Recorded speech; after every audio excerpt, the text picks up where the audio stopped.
Hello, seasoned pilgrims. Hello, pilgrims that are planning. And hello, pilgrims that are dreaming of walking the Camino de Santiago. This is the third week of May. I'm Leigh Brennan, and this is your Camino News Update. News for you from the Camino Francés, the Camino Portuguese. We also check in with Dan Mullins as he makes his way on the musical Camino. We've got big news about a big event that is happening St. James Week in Santiago. You're not going to want to miss it. And unfortunately, we've got an update about a big environmental concern that could impact the most popular route of the Camino. So stay with us. We've got a great show for you this week. Let's jump right to Johnnie Walker. He has this week's weather, pilgrim statistics, and well, his way recently has been traveling to Australia and Croatia to talk about the Camino. Johnnie, what do you have for us this week? Hello everyone, this is John here in Santiago. I have returned to Santiago after a long trip to Australia and Croatia, and I've returned to Santiago in the rain. Well, what's unusual about that? I thought I would show you. This is the street which I walk up from my house every day. And as you can see, it's wet. Santiago is very much like Scotland at the moment. You know, they say in Scotland, you know it's summer because the people have sunglasses and they're carrying umbrellas at the same time. And the weather is very mixed at the moment for the next week. It was torrential rain this morning, poor pilgrims arriving in the rain, and then sunshine, and then rain, and it's now drizzling again. But the big story at this time are the pilgrim numbers, because just the other day, we exceeded the first 100,000 pilgrim in the year. A pilgrim from Peru living in Florida became the 100,000, and that's happened 100,000 pilgrims 9 days ahead of when it happened last year in the Holy Year. And of course, so far, 101,190 Compostelas have been issued by yesterday, and the number keeps going up. Have a look at the figures. And the figure that we always look at is what's the percentage increase on the previous year. And the percentage increase is at 20%. Now, we've been expecting that to go down after Holy Week, after Easter, but it's remaining constant. And that means if it remained a 20% increase in last year for the rest of this year, then over 500,000 pilgrims would arrive in Santiago to get the Compostela. 535,000 to make an exact prediction based on a 20% increase. But have a look at the graph, and it just keeps going up and up.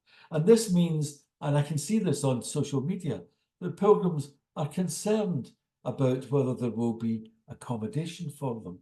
And we know that some pilgrims have already run into difficulty. I'd like to give you one piece of advice. Now, this is the advice that I've always given, but Michael, the wise pilgrim who produces the excellent Wise Pilgrim Guides, has put this in a very succinct way. And he compares the Camino to surfing, walking the Camino to surfing the Camino. And he says, now feels like an opportune time to remind everyone that the crowds on the Camino travel in great big waves. For every panicked pilgrim riding the crest and worrying about whether there's a bed, there is another down in the trough wondering what all the fuss is about. They start in certain places, these waves, at certain times.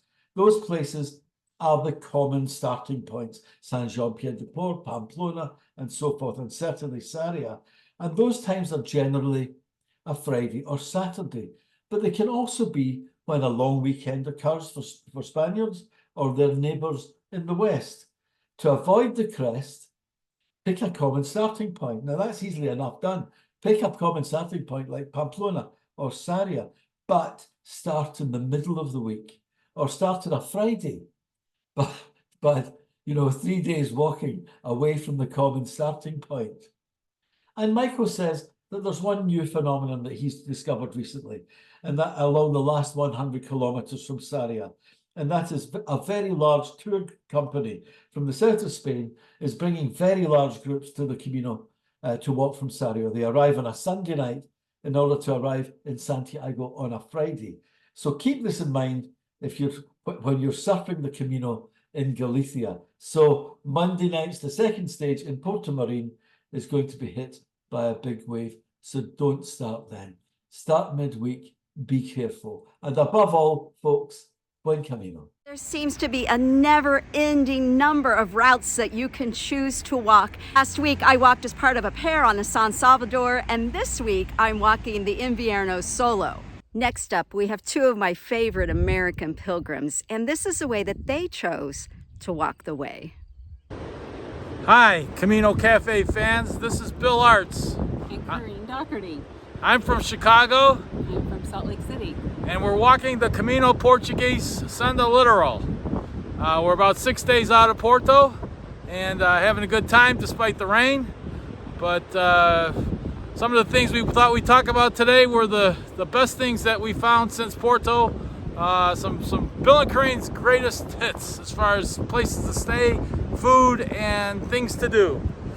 As far as our top 3 places to stay, basically we have in Porto we stayed at the Artist House, which is appropriately located around all the fun things to do in Porto, down by the river, close to the cathedral, and all the other sites, museums, etc., as well as some fine eating establishments. And Joanna and Sophia are excellent hosts. The second place that we stayed was in Labruge, Smiling Places Guest House.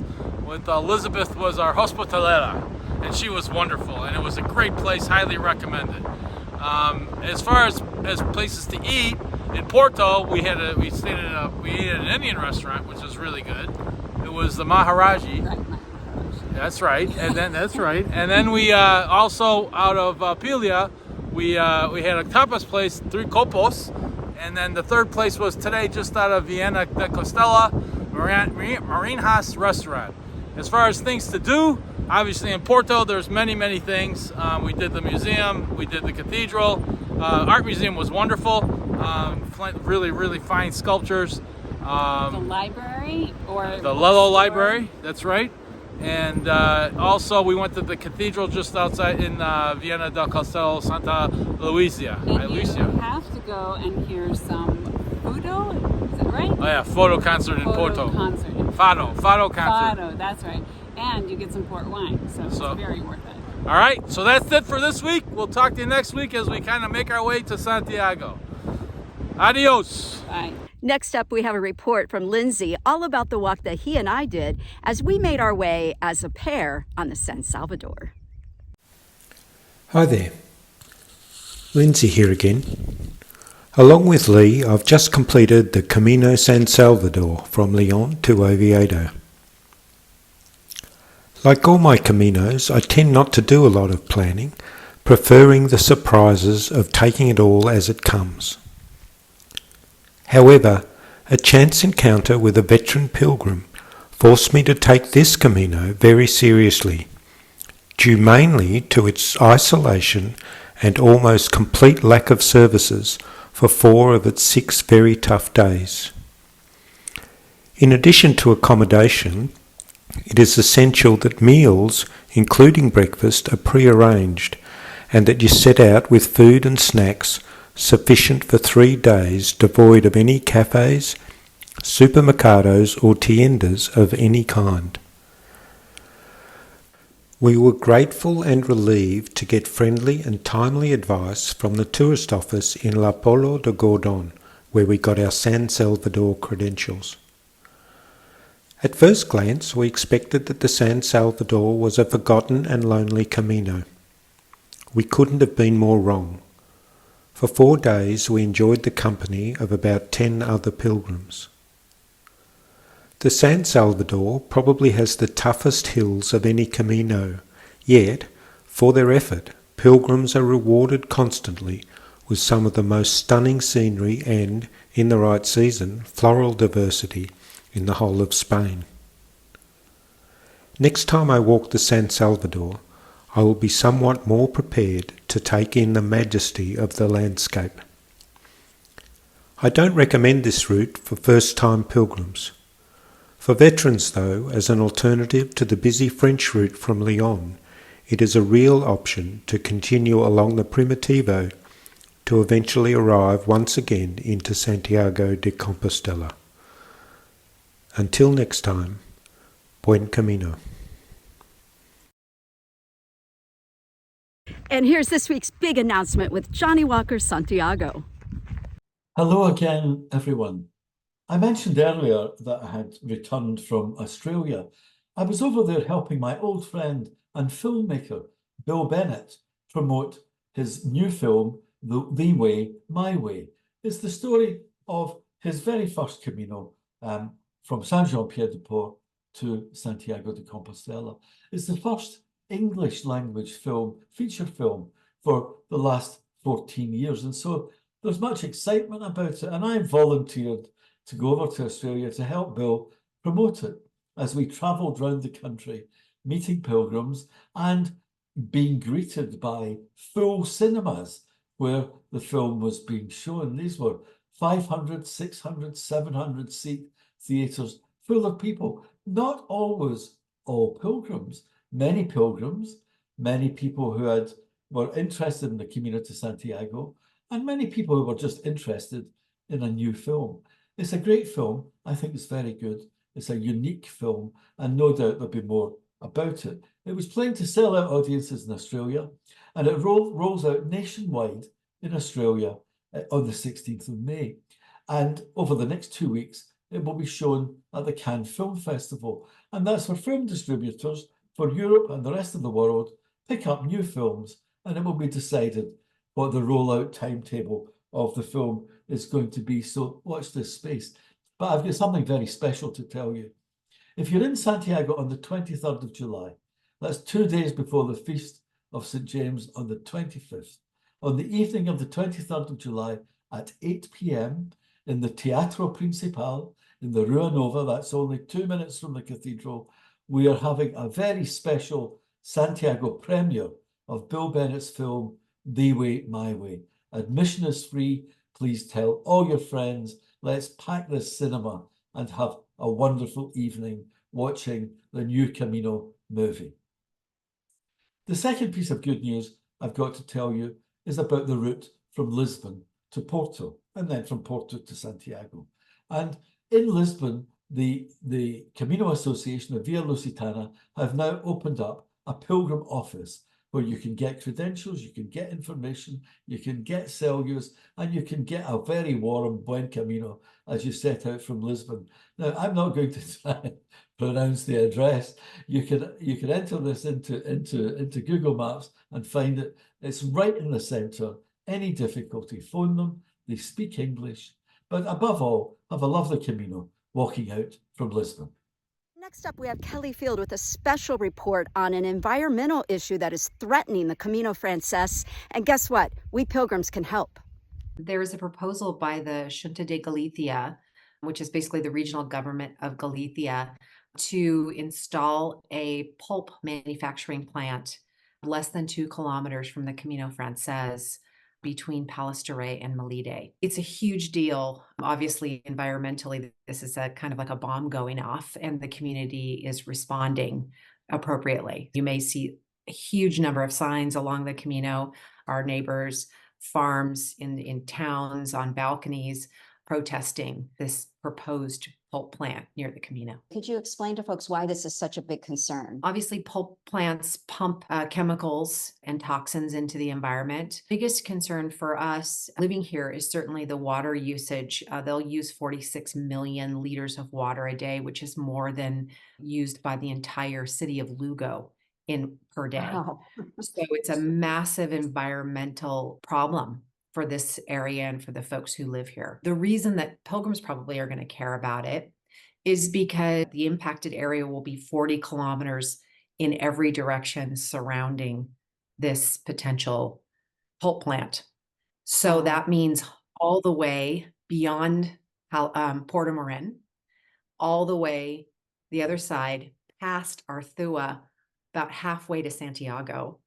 It impacts the Primitivo, and not just the Francés, and then it goes all the way south, 40 kilometers south. So if you're walking the Camino, think about how many days you'll be walking in the shadow, the plume, if you will, for the air quality of this plant for Porto all the way to Santiago.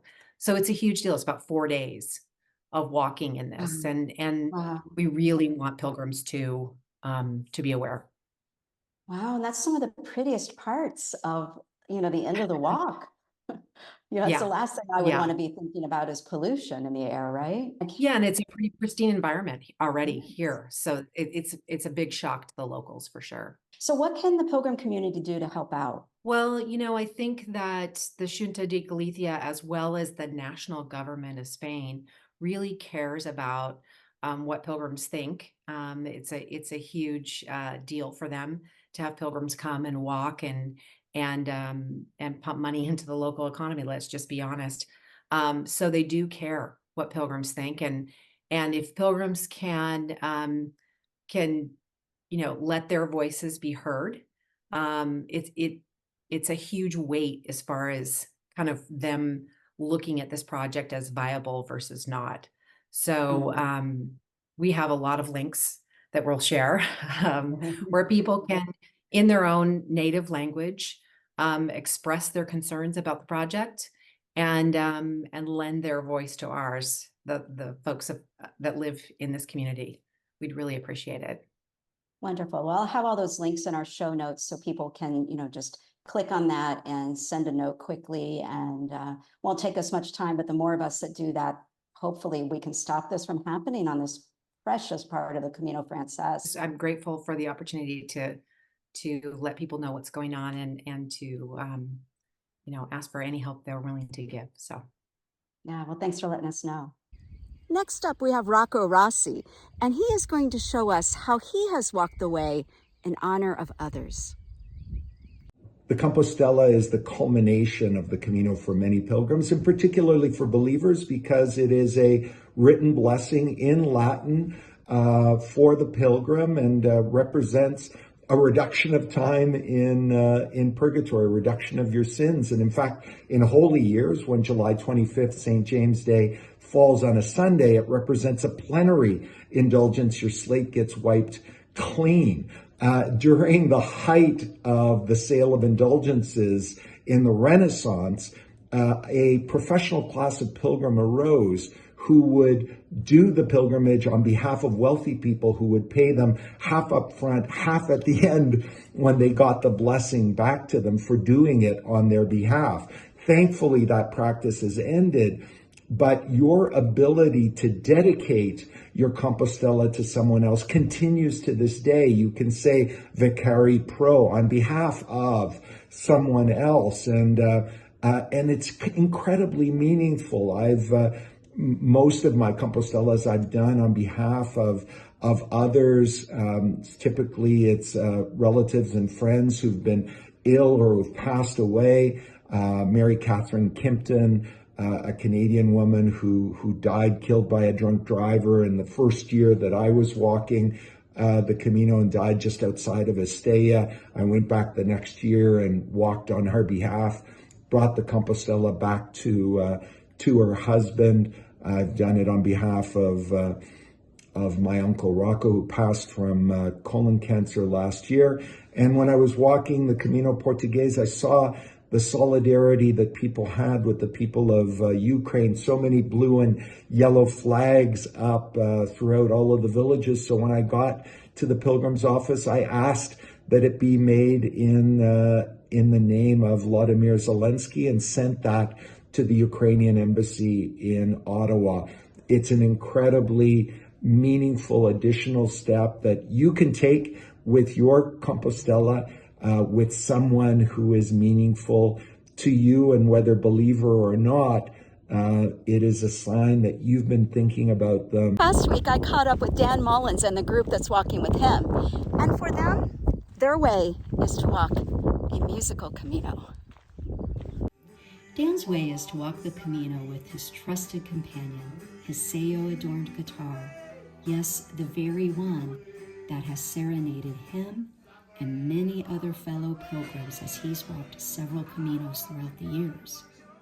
This time, he's joined from the very beginning with a chorus of over 40 pilgrims that have come together to create this musical Camino. From thousands of miles away, they have come from Australia and the US. Some are first-time pilgrims. Others have walked numerous caminos already. The one thing they have in common is that they are united by Dan's show, My Camino, the podcast. Well, they've already walked many virtual caminos with Dan, listening to him each week as they reminisce, plan, and dream together, until these cobblestone paths materialized this past week beneath their feet as they began to create this symphony under the Milky Way. In León, the first of many concerts started. And we're on a Camino together. We launch it right now. The documentary cameras began to roll, but more importantly, a Camino family began to form.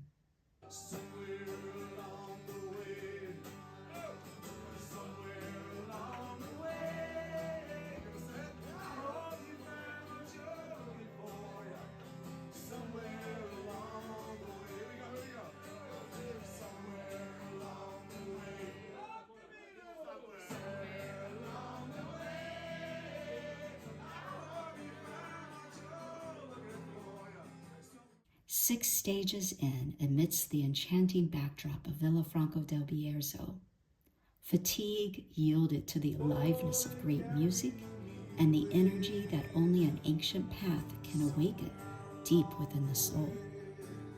Dan's performance that night, it was set inside the ancient walls of a winery. It echoed through the ages, a true testament to the timelessness of the Camino. And now they head towards Santiago.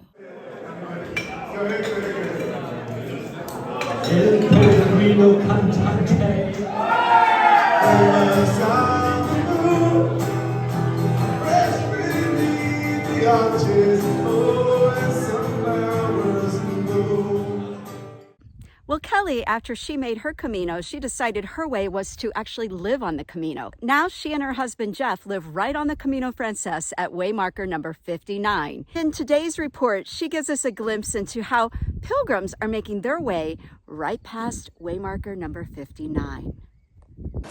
This is Kelli Field and Fergus at kilometer 59 on the Camino Francés.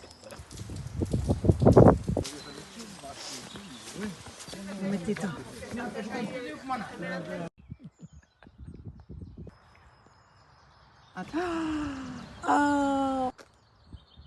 Let's take it. Yeah, I lost my card.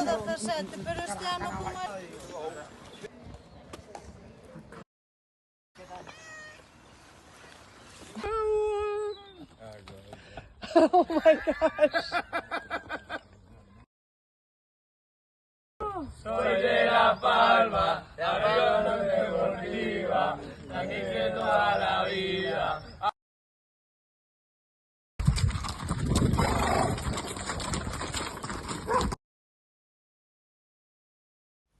And the day is done on the Camino Francés. All right, so don't forget to stop in at the Pilgrim House, Camino Companions, and Father Manny's Mass. All services provided in English in Santiago. And also, save the date, the Santiago de Compostela Virtual Book Club. This month we have Anne Bourne. That will be on Sunday, June 2nd. Please join us. Link is in the show notes. This week we showed you how many pilgrims are making their way on the Camino. How and when will you make your way to the Camino de Santiago? Well, we can't wait to see you afterwards. Until then, keep dreaming and keep planning. The Camino's waiting on you.